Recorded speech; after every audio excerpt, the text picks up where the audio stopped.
원리로 이해하는 양쌤의 중학교 과학인강 7. 광합성은 양분과 산소를 만들어 공부를 하겠습니다. 모든 생물은 생명을 유지하기 위해서 양분을 필요로 하잖아요. 사람 같은 동물은 음식을 섭취해서 양분을 얻지만 식물은 음식을 먹지 않아도 살아갈 수가 있어요. 왜냐하면 식물은 햇빛을 이용해서 살아가는데 필요한 양분을 스스로 만들 수 있기 때문이죠. 이렇게 식물이 빛을 이용해서 양분을 스스로 만드는 과정을 광합성이라고 하는 거예요. 그러니까 빛광이니까 빛을 이용해서 양분을 합성한다 라고 해서 이런 과정을 광합성이라고 하는 거예요. 이때 양분은 정확하게 얘기하면 유기양분을 얘기하는 거예요. 우리 예전에 앞에서 배웠죠? 양분에는 무기양분과 유기양분이 있는데 무기양분은 이게 없을무잖아요. 그러니까 생물체를 구성하는 주요 원소인 탄소가 포함되어 있지 않은 양분인 질소, 인, 칼륨 같은 양분을 무기양분이라고 하는데 이 무기양분은 식물이 뿌리를 통해서 물과 함께 무기양분은 흡수를 해요. 그러니까 무기양분은 섭취를 하는 양분이고요. 유기양분은 이게 있으려니까 생물체를 구성하는 주요 원소인 이 탄소가 포함되어 있는 양분, 예를 들어 탄수화물, 단백질, 지방 이런 양분을 유기양분이라고 하는데 이런 유기양분은 식물이 잎에서 광합성을 통해서 만든다는 거예요. 이런 식으로 식물은 광합성을 통해서 유기양분을 스스로 만들어서 그 유기양분으로 살아가는 그런 생물인 거죠. 그러면 식물은 광합성으로 어떤 양분을 만드는지 실험을 통해서 알아보도록 할게요. 학습지 1번에 광합성으로 생성되는 그 양분, 물질을 확인하는 실험이 나와 있어요. 영상으로 실험을 보도록 할게요.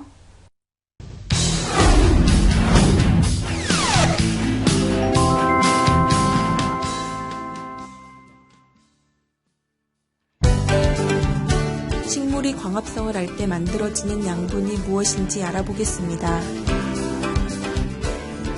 식물을 어둠 상자에 넣어 하루 동안 놓아둡니다. 잎의 일부분을 알루미늄 포일로 가립니다.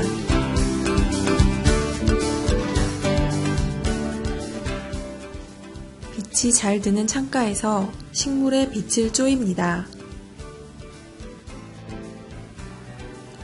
잎을 따서 에탄올이 들어있는 비커에 넣고 물중탕을 하여 잎 속의 엽록소를 녹여 제거합니다. 탈색된 잎을 꺼내 증류수로 씻습니다. 스포이트를 사용하여 아이오딘과 칼륨 용액을 떨어뜨리고 색깔 변화를 관찰합니다. 아이오딘과 칼륨 용액을 떨어뜨리면 알루미늄 포일로 가리지 않은 부분만 색이 변합니다.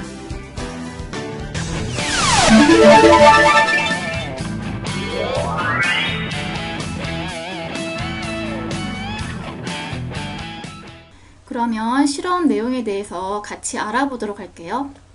먼저 이 식물을 어둠 상자에 하루 동안 넣어놨잖아요. 이유는 식물은 주로 이렇게 어두운 밤이 되면 잎에서 만들어져 있던 그 유기양분을 체간을 통해서 다른 부분으로 이동을 시켜요. 그래서 어둠 상자에 식물을 넣어두면 잎에 있던 그 광합성으로 인해서 만들어진 그 유기양분이 다른 곳으로 이동을 하니까 이 잎에 광합성에 의해 만들어진 유기양분이 거의 없는 상태가 되는 거죠. 그렇게 하기 위해서 어둠 상자에 넣어두는 거고요. 그런 다음에 이 식물을 어둠 상자에서 뺀 다음에 아까 동영상에서는 이 잎에다가 알루미늄 박을 클립으로 이렇게 씌웠잖아요. 그러면 알루미늄 박을 씌우지 않은 부분은 햇빛을 받게 되고 알루미늄 박을 씌운 부분은 햇빛을 안 받게 되겠죠. 이렇게 실험을 했는데 지금 여기 학습지에 있는 그림은 똑같은 건데 약간 다르게 실험을 하는 거예요. 그러니까 이 잎은 알루미늄 박을 씌워서 이 알루미늄 박을 씌우면 알루미늄 박이 햇빛을 차단시키니까 잎이 빛을 받지 못하게 만드는 거고요. 또 다른 잎은 셀로판지를 씌웠는데 셀로판지는 햇빛이 통과하잖아요. 여기 있죠? 그러면 이 잎이 빛을 받게 되는 거죠. 그런 식으로 했는 건데 뭐 영상에서 봤던 거랑 겨우 같은 거죠. 그러니까 이 잎은 햇빛을 받는 거고 이 잎은 햇빛을 받지 못하게끔 처리를 한 거예요. 그렇게 하면 이제 햇빛을 받은 잎은 광합성을 할 것이고 햇빛을 받지 못한 잎은 광합성을 하지 못하겠죠. 그렇게 한 다음에 이 잎을 따서 에탄올을 이용해서 가열을 하는 거예요. 그러면 에탄올에 이 잎을 가열하면 엽록소가 제거되거든요. 엽록소라고 하는 것은 기억나죠?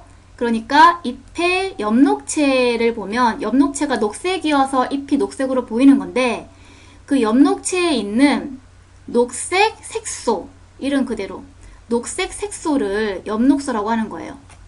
그러니까 이렇게 녹색으로 보이는 이유는 엽록소라고 하는 색소가 있기 때문에 녹색으로 보이는 건데 이때 에탄올에 잎을 넣어서 가열하면 이 엽록소가 에탄올로 빠져나왔죠. 그래서 잎에서 엽록소가 이렇게 제거가 되는 거예요. 그런 다음에 이 탈색시킨 잎에다가 아이오딘화 칼륨 용액을 떨어뜨리는 거죠. 그렇게 되면 어떤 결과가 생겼어요? 빛을 받지 못한 잎은 색깔의 변화가 없는데 여기 보다시피요. 알루미늄 박을 씌워서 빛을 받지 않은 부분은 색의 변화가 없죠. 탈색된 그대로잖아요. 그런데 빛을 받은 잎은 색깔이 청남색으로 바뀐다는 거예요. 이런 식으로요. 빛을 받은 여기 부분 있잖아요. 여기는 색깔이 청남색. 그러니까 청남색이라고 한다면 청색이면서 남색을 띠는 그런 색깔을 청남색이라고 하거든요. 이런 색깔로 바뀌게 된다는 거예요. 자, 이게 왜 그러냐면 아이오딘화 칼륨 용액의 특징이요. 여기 보시면 이게 아이오딘화 칼륨 용액인데 이 용액이 원래 색깔이 연한 갈색인데요. 이 용액은 녹말이라고 하는 양분에다가 넣어주게 되면 이 녹말의 색깔을 청남색으로 변화시키는 특징을 가지고 있는 그런 녹말을 검출하는 시약이에요. 그러니까 이 아이오딘화 칼륨 용액을 어떤 용액에 넣었는데 색깔이 그대로 연한 갈색을 띠고 있다. 그러면 녹말이 거기에 없는 거고 아이오딘화 칼륨 용액을 어떤 용액에 넣었는데 색깔이 청남색으로 바뀌었다. 그러면 여기에는 녹말이 들어있다는 걸 알 수 있게 해주는 녹말을 이렇게 검사하는 시약이 아이오딘화 칼륨 용액이에요. 그래서 이제 결과적으로 이렇게 색깔이 바뀌었다는 것은 뭐를 의미하는 거예요? 빛을 받은 부분은 광합성을 하는데 광합성 결과 뭐가 생긴 거죠? 아이오딘화 칼륨 용액을 떨어뜨렸을 때 색깔이 청남색으로 바뀌었으니까 녹말이 생겼다는 것을 알 수 있죠. 그래서 이런 실험 결과 우리는 광합성 결과 녹말이라고 하는 양분이 생성된다는 것을 이 실험을 통해서 알 수가 있는 거예요. 그래서 앞에서 했던 그 실험을 이용해서 잎에 사진을 현상하는 재미있는 실험이 있어서 가지고 와봤어요. 같이 보도록 할게요. 탄수화물의 생산을 관찰할 수 있는 아주 간단한 실험을 해보겠습니다. 어둠 속에서 한참 동안 보관되어 있던 식물의 잎을 따서 유리판 위에 놓습니다. 그 위에 사진의 원판을 놓고 다시 그 위에 유리판을 놓습니다. 잎사귀 위로 불빛이 비춰지면 원판의 명암 차이에 따라 서로 다른 양의 빛이 통과하여 잎사귀에 닿게 됩니다. 몇 시간 동안 불빛을 쬐인 후 잎사귀를 끓는 알코올 속에 넣습니다. 알코올은 엽록소를 제거하는 역할을 합니다. 불빛이 통과할 수 있었던 부분은 녹말이라고 불리우는 탄수화물이 생성됩니다. 이제 이 잎사귀를 요오드로 염색합니다. 잎사귀 속의 탄수화물은 요오드를 흡수하여 양화가 나타나게 됩니다. 빛을 받은 부분엔 탄수화물이 생성되어 양화가 나타나게 된 거지요. 이 탄수화물은 어떻게 만들어지는 걸까요? 그래서 이렇게 잎에 신기하게 사진이 현상이 되었는데, 이 사진이 현상되는 원리는 사진 필름에서 빛이 많이 통과되어지는 부분에는 그 잎에서 빛을 많이 받으니까 광합성이 더 활발하게 일어나서 녹말을 더 많이 만들고, 그러면 여기 영상에서는 요오드라고 얘기했는데 요오드가 아이오딘을 얘기하는 거예요. 같은 물질이에요. 그러면 앞에서 얘기했던 그 아이오딘 반응에 의해서 더 진한 청남색으로 변하죠. 그러면서 이런 식으로 사진이 보이게 되는 그런 재미있는 실험이었어요. 이번에는 광합성이 일어나는 장소를 실험을 통해서 알아보도록 할게요. 검정말을 물이 든 비커에 넣고 햇빛이 잘 비치는 곳에 2-3시간 동안 놓아두는 거예요. 그러면 검정말은 햇빛을 받고 광합성을 하겠죠. 그런 다음에 이제 실험을 하는데요. 검정말에서 잎을 하나 떼어내어서 현미경 표본을 만들고 현미경으로 관찰을 하는 거예요. 이게 현미경 사진인데요. 현미경으로 관찰을 하면 잎에 이런 세포들이 보이죠. 그리고 잎세포 속에 녹색 알갱이들이 보이는데 이것이 바로 엽록체잖아요. 그때 엽록체의 색깔이 어떠한지를 관찰을 해보면요. 엽록체가 녹색을 띠고 있는 걸 볼 수 있죠. 왜냐하면 엽록체는 엽록소라고 하는 녹색 색소가 들어있으니까 엽록체가 녹색으로 보이는 거예요. 그런 다음에 에탄올이 들어있는 시험관에 이 검정말을 넣고 물중탕을 하는 거죠. 그러면 결국 이 검정말의 잎이 에탄올에 의해서 가열되어지면 이 잎에 있는 엽록소가 에탄올로 빠져나오면서 엽록소가 이렇게 잎에서 제거가 되는 거예요. 그때 잎을 하나 떼어내어서 현미경 표본을 만들고 현미경으로 관찰을 하는 거죠. 자, 그랬을 때 여기 나와 있죠. 이 검정말 잎을 에탄올에 넣고 이렇게 물중탕을 통해서 에탄올로 가열을 하는 이유는 무엇이냐?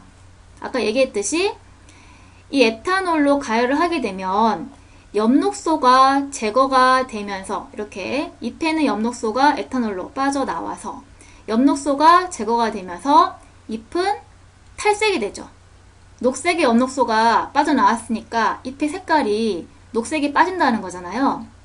이렇게 녹색을 빠지게 만들어 놓으면 나중에 아이오딘 반응에 의해서 이게 청남색으로 바뀔 거잖아요. 그랬을 때 녹색 상태에서 아이오딘 반응을 하는 것보다 녹색을 빼놓고 아이오딘 반응을 하면 청남색을, 그 색깔 변화를 더 뚜렷하게 관찰할 수 있겠죠. 그래서 이런 에탄올에 가열을 하는 그 탈색 과정을 거치는 거예요. 자, 그랬을 때 이 잎을 현미경으로 관찰을 하면 이 사진처럼 이렇게 보이는데요. 이때 지금 동글동글한 엽록체가 보이는데 엽록체의 색깔이 어떻게 됐어요? 이 앞의 경우와 다르게 엽록체에서 녹색 색소인 엽록소가 빠져가지고 엽록소가 제거가 되어가지고 이 엽록체가 녹색 색소가 없으니까 무색으로 투명하게 엽록체가 보이는 걸 볼 수가 있죠. 그런 다음에 이 현미경 표본의 이 옆에다가 아이오딘화 칼륨 용액을 떨어뜨리는 거예요. 그리고 그 반대쪽에 거름 종이를 대고 있는 거예요. 그러면 이 아이오딘화 칼륨 용액이 현미경 표본 이 잎이요, 여기를 통해서 거름 종이로 스며든단 말이에요. 그런 과정에서 이 잎에 아이오딘화 칼륨 용액이 스며들게 되는 거겠죠. 그런 다음에 이 현미경 표본을 현미경으로 관찰을 하는 거예요. 관찰을 해보면 이 동글동글한 엽록체를 볼 수 있는데 이 엽록체의 색깔이 어떻게 변했어요? 엽록체의 색깔이 청藍색을 띠는 걸 볼 수가 있죠. 이것은 무엇을 의미해요? 이 엽록체에 녹말이 있는데 이 녹말이 아이오딘화 칼륨 용액과 만나서 청藍색으로 변한 거잖아요. 그래서 이 실험을 통해서 우리가 알 수 있는 것은 우리가 앞에서 이 실험에서 광합성 결과 녹말이라고 하는 양분이 만들어진다는 것을 알았잖아요. 그때 이 실험을 통해서는 녹말이 어디에 만들어져 있냐? 여기 보면 그 잎 중에서도 엽록체라고 하는 곳에 녹말이 있는 거죠. 그래서 엽록체가 청란색으로 바뀐 거잖아요. 그래서 결과적으로 광합성은 엽록체에서 일어나서 엽록체에서 녹말이 만들어져 있다는 것을, 그렇게 광합성이 일어나는 장소는 바로 엽록체이다 라고 하는 것을 알 수 있게 해주는 실험이에요. 이번에는 광합성을 통해서 양분을 만드는데 필요한 물질이 무엇인지 실험을 통해서 알아볼 거예요. 그래서 학습지 2번에 광합성에 필요한 요소 확인 실험이 나와 있어요. 영상을 통해서 실험하는 장면을 보도록 할게요. 먼저 비커에 물을 넣고 BTB 용액을 몇 번 떨어뜨린 다음에 용액의 색깔이 황색으로 변할 때까지 빨대로 입김을 불어넣습니다. 자, 제가 넣어보겠습니다. 자, 이렇게 했는데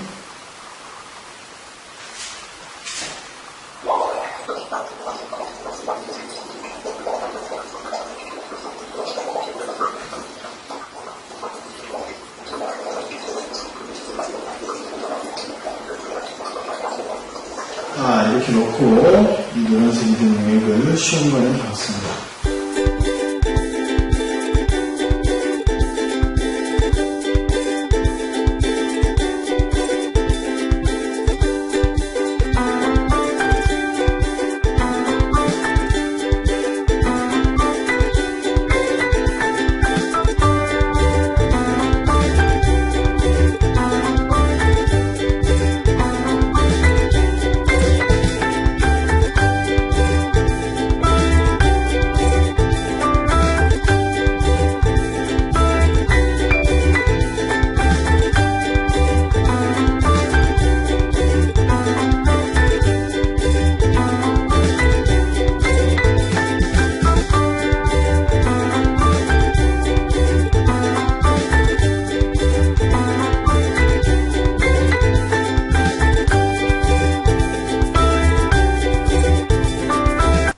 여기까지의 실험은 BTB 용액의 성질을 알려주는 실험인데요.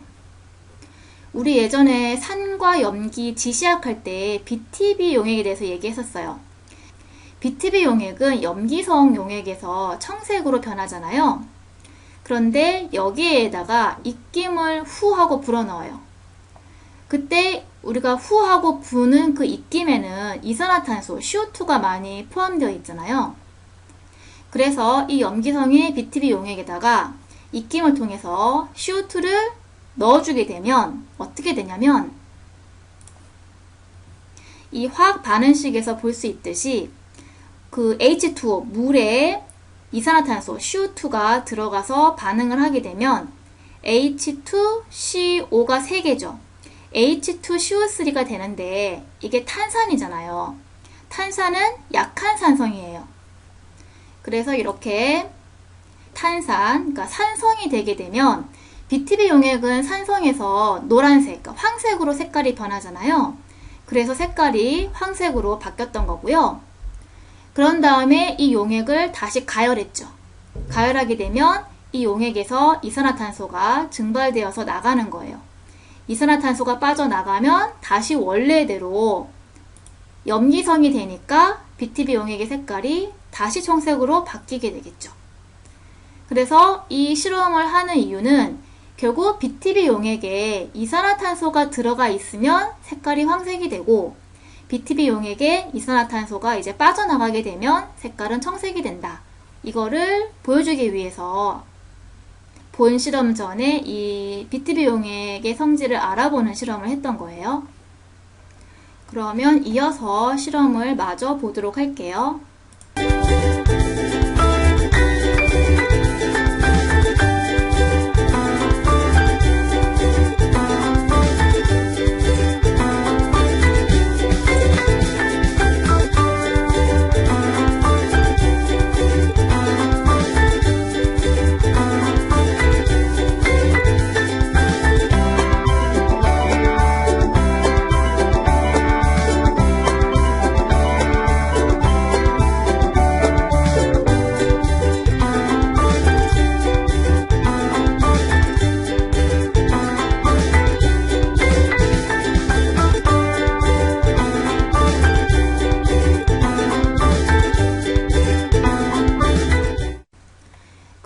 아까 했던 실험에 대해서 내용을 알아보도록 할게요.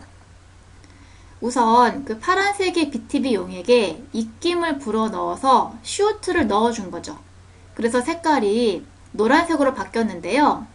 그 노란색으로 바뀐 BTB 용액을 시험관에 다 집어넣은 상태였어요.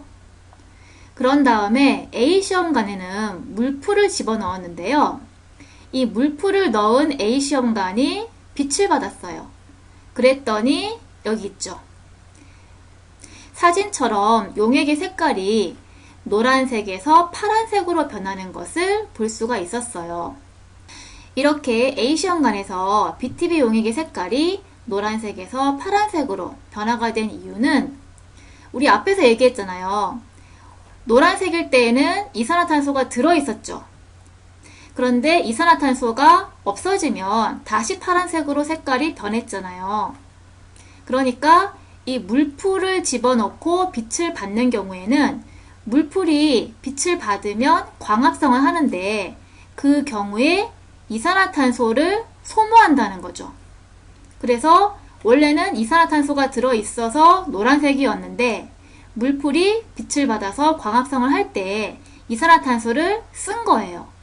그러면 이 용액 중에 이산화탄소의 양이 줄어들기 때문에 점차 염기성으로 변하면서 이 BTB 용액의 색깔이 파란색으로 이렇게 바뀌게 되는 거겠죠. 그리고 이제 B 시험관의 경우에는 물풀을 넣은 다음에 알루미늄 박으로 감싸고 빛을 받게 한 거예요. 그러면 B의 경우에는 물풀이라고 하는 식물이 들어있지만 알루미늄 박이 이 빛을 차단시켜요. 그러면 물풀은 빛을 받지 못하니까 여기 있죠. 알루미늄 박으로 빛이 차단되면 물풀은 빛을 받지 못하니까 광합성을 하지 못하는 상태예요. 자, 그러면 물풀은 광합성을 못하고 대신 물풀은 이제 얘도 식물이니까 호흡을 하겠죠. 호흡을 하게 되면 사람하고 똑같이 식물도 호흡을 하게 되면 이산화탄소를 방출하게 되거든요. 그러면 이 용액에 이 B라고 하는 이 용액에 이산화탄소가 있었는데 이산화탄소가 더 이 용액으로 방출되었겠죠. 그래서 이 BTB 용액 색깔이 어떻게 됐어요? 처음에 이산화탄소가 있어서 노란색이었는데 이 물풀이 호흡 결과 이산화탄소를 더 방출하니까 그대로 산성이겠죠. 그래서 그대로 노란색인 것을, 물론 조금 더 진한 이 C랑 비교해보면 이 C는 아무런 처리를 하지 않은 거거든요. 이 C보다 이산화탄소가 많으니까 조금 더 노란색으로 바뀌는 걸 볼 수가 있어요. 그러니까 B 시험관은 이산화탄소가 방출되어서 더 산성이 되기 때문에 더 노란색으로 바뀐 걸 볼 수가 있고요. 그리고 이제 C 시험관의 경우에는 그냥 물풀이 없죠. 물풀이 없으니까 아무런 처리도 하지 않았기 때문에 그냥 원래 색깔 그대로 노란색을 유지하고 있는, 그러니까 A, B의 이 용의 색깔이 어떻게 변화가 되었는지 아무런 처리도 하지 않은 C의 이 용의 색깔을 가지고 비교하려고 이 C라고 하는 시험관을 세팅을 한 거예요. 그러면 이 내용에 대해서 애니메이션으로 한 번 더 살펴볼게요. 이렇게 이산화탄소가 들어있어서 황색을 띠고 있는 이 용액에다가 물풀을 집어넣는데 이렇게 물풀이 광합성을 하게 되면 광합성할 때 이산화탄소를 쓰는 거죠. 그러면 이 용액은 이산화탄소가 줄어들면서 염기성이 되어서 청색으로 바뀐다는 것이고요. 이렇게 알루미늄 박을 씌워서 빛을 차단시키면 물풀이 빛이 없어서 광합성을 못하고 그냥 호흡만 한다는 거잖아요. 그런데 호흡 결과 이산화탄소가 더 발생하게 되고 그러면 이 용액은 이산화탄소의 양이 많아지니까 더 산성이 되면서 색깔이 노란색, 좀 더 진한 노란색이 된다는 것을 알 수 있다는 거예요. 그래서 우리가 이 실험을 통해서 알 수 있는 건 뭐예요? 결과적으로 광합성을 하기 위해서는 뭐가 필요하냐면 빛이 필요한데 그때 광합성을 할 때 이 식물은 이산화탄소를 쓰더라는 것을 알 수가 있는 거죠. 그래서 광합성에 필요한 조건은 빛과 이산화탄소가 필요하다는 것을 알 수 있는 실험이었어요. 그리고 광합성에는 이렇게 이산화탄소뿐만 아니라 물도 필요하거든요. 이 실험에서 시험관에 물을 넣은 다음에 BTB 용액을 몇 방울 떨어뜨린 거잖아요. 그러니까 이 시험관에는 물이 들어있어요. 그래서 이 물풀이 물을 뿌리로 흡수한 다음에 주기를 거쳐서 이제 잎으로 이동하면 잎에서 물을 광합성에 사용을 하게 되는 거예요. 이렇게 해서 이제 광합성에 대한 여러 가지 사실을 실험을 통해서 알아봤는데요. 그러면 이제 학습지 3번에 광합성에 대한 내용을 정리해 보도록 할게요. 우선 광합성이 일어나는 장소는 엽록체라고 얘기했었죠. 그래서 이 밑에 그림 보시면요. 잎에 있는 세포에 엽록체가 많이 있는데 이 엽록체를 크게 확대해서 그려놨어요. 이 엽록체 안에서 광합성이라고 하는 과정이 일어나게 된다는 거고요. 그리고 광합성에 필요한 요소는 세 가지가 있었죠. 그 첫 번째가 빛 에너지였잖아요. 이 빛 에너지를 받아야지 광합성이라고 하는 화학 반응이 일어날 수가 있는 건데요. 이때 보시면 이 잎에 있는 엽록체의 경우에는 녹색을 띠고 있죠. 앞에서 봤잖아요. 그 녹색 알갱이가 엽록체인데 이 엽록체는 엽록소라고 하는 녹색 색소가 들어있어서 엽록체가 녹색을 띠는 거였잖아요. 그때 이 녹색 색소인 엽록소는 어떤 역할을 하냐면 이 엽록체에 들어있는 녹색 색소인 이 엽록소가 하는 역할은 엽록소는 햇빛을 받으면 우리 다 배웠죠. 이 햇빛이라고 하는 것은 백색광이어서 빨주, 노초, 파남, 보라색의 이 무지개 색깔의 빛이 합쳐져서 백색으로 보이는 것이 햇빛이잖아요. 그래서 이 엽록소가 햇빛을 받게 되는데 햇빛을 받으면 햇빛에 있는 이 무지개 색깔 중에서 녹색빛만 반사시켜서 우리 눈에 들어오기 때문에 이 엽록소가 녹색으로 보이는 거겠죠. 그러면 나머지 색깔, 빨주, 노, 파남, 보의 색깔의 빛은 엽록소가 흡수를 하는 거예요. 그런 식으로 이 엽록체에 있는 엽록소가 빛 에너지를 흡수하는 역할을 한다는 거예요. 그래서 그렇게 흡수되어진 빛 에너지가 광합성을 하는데 이용된다는 거죠. 그리고 광합성에 필요한 요소 중에서 물이 있는데요. 물은 이렇게 이게 지금 물이라고 표현한 거예요. 물은 식물의 뿌리털에서 흡수되어서 뿌리, 줄기, 잎에 물관이 있잖아요. 이 물관을 통해서 이동한 다음에 잎세포에 있는 엽록체까지 이렇게 물이 이동해 오는 거예요. 그러면 이 물은 엽록체에서 광합성의 원료로 쓰이게 되는 거죠. 여기 A 부분에 써 있고요. 그리고 광합성에 필요한 또 요소가 이산화탄소인데요. 이게 이산화탄소를 그린 모형이에요. 이산화탄소는 잎의 그 기공이라고 하는 구멍을 통해서 이 공기 중에 이산화탄소가 잎의 기공을 통해서 잎 속으로 흡수가 되고 그러면 이 이산화탄소가 잎에 있는 엽록체로 이렇게 들어가서 광합성의 원료로 이용이 되는 거예요. 자, 그런 다음에 세 번째, 이 광합성 결과 생성되는 물질은 무엇이냐? 여기 보시면 잎의 엽록체에서 물과 이산화탄소를 빛 에너지가 결합을 시키는 거예요. 여기에 광합성의 화학 반응식이 써 있는데요. 물은 H2O죠. 이산화탄소는 CO2죠. 그때 이제 이게 그 분자의 계수비예요. 6대 6대 1대 6이라는 거고요. 다 앞에서 배웠던 거죠. 우리 화학 반응식 할 때. 그때 이제 6H2O랑 6CO2를 빛 에너지에 의해서 이것이 결합을 하는 거예요. 결합을 하게 되면 C6H12O6라고 해서 C 탄소 원자가 6개가 있고 H 수소 원자가 12개, O 산소 원자가 6개가 붙어서 이런 모양으로 생긴 양분의 이름이 포도당인데요. 포도당을 만들게 되는 거예요. 그래서 결과적으로 빛 에너지는 물과 이산화탄소를 이렇게 이 원자들을 결합을 시켜서 포도당이라고 하는 양분을 만들게 되면 빛 에너지가 뭘로 바뀌었냐면 이 원자들을 결합시키는 에너지를 화학 에너지라고 부르잖아요.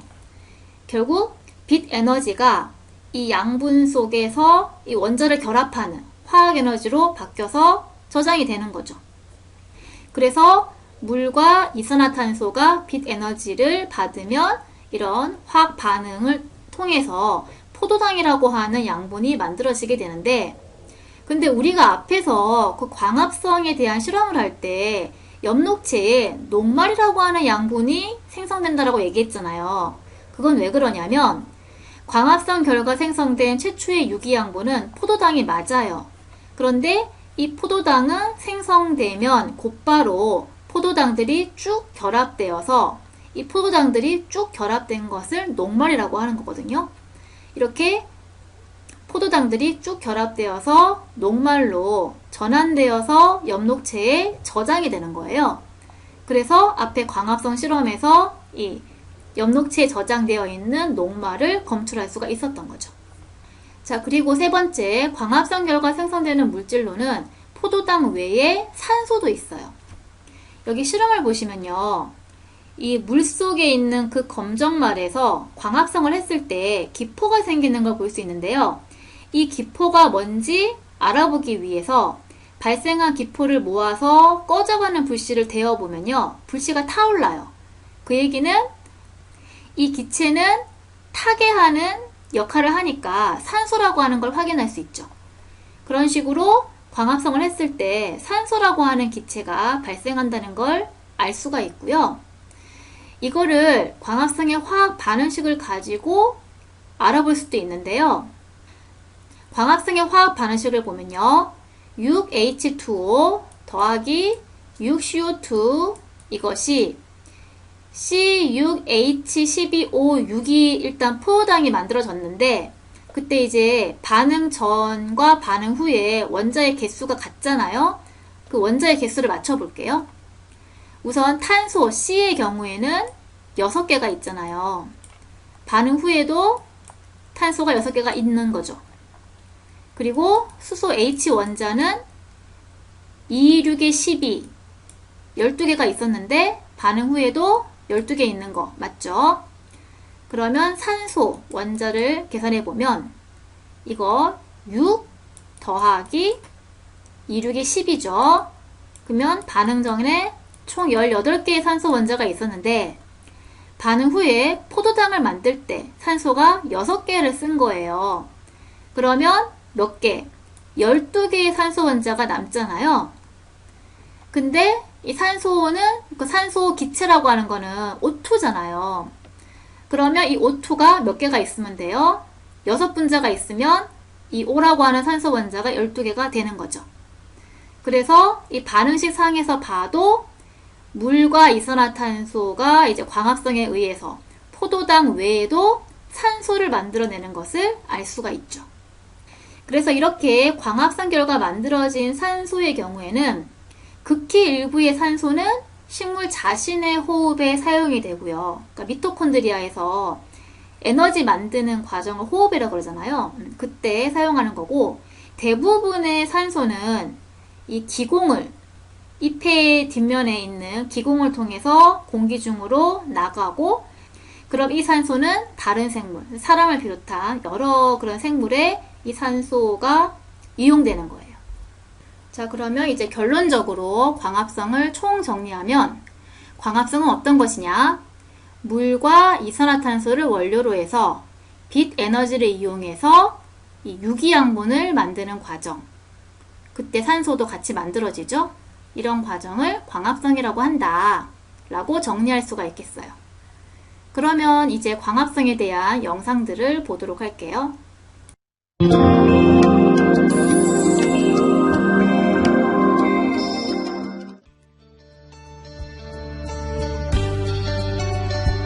동물은 음식물을 통해 양분을 얻어 살아가지만 식물은 광합성 과정을 통해 필요한 양분을 스스로 만들어 살 수 있습니다.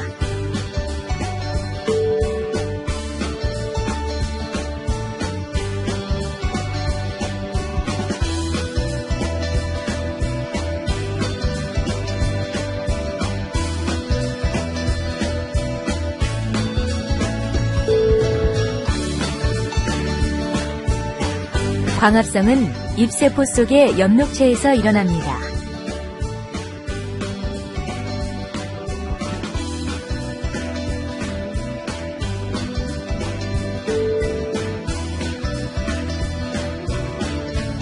뿌리에서 흡수되어 물관을 통해 이동해온 물과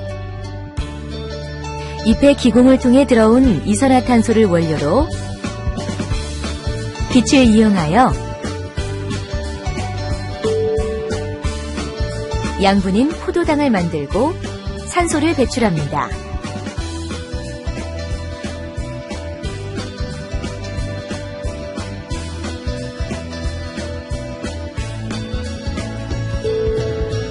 이렇게 생성된 양분은 체관을 통해 식물체의 각 부분으로 이동하여 쓰이고 남은 양분은 뿌리나 줄기, 열매 등에 저장합니다.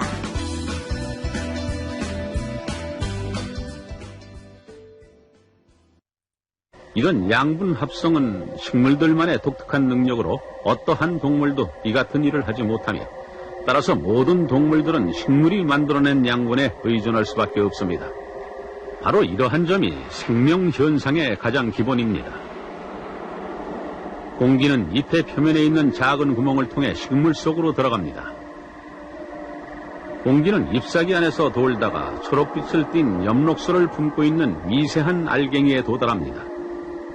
바로 이곳이 태양 에너지를 이용해 이산화탄소와 물에서 끄집어낸 수소를 결합하는 중요한 작용을 하는 곳으로 탄수화물과 당분과 전분 등의 양분을 만들어냅니다. 양분은 수액에 녹아 잎에서 식물의 몸체로 이동하는데 이 이동은 양분을 만들어내는 공장이 쉬고 있는 한밤중에도 계속됩니다. 날이 밝으면 다시 해가 떠오르고 이 과정은 또다시 반복됩니다. 여기까지 수업을 마치도록 하겠습니다.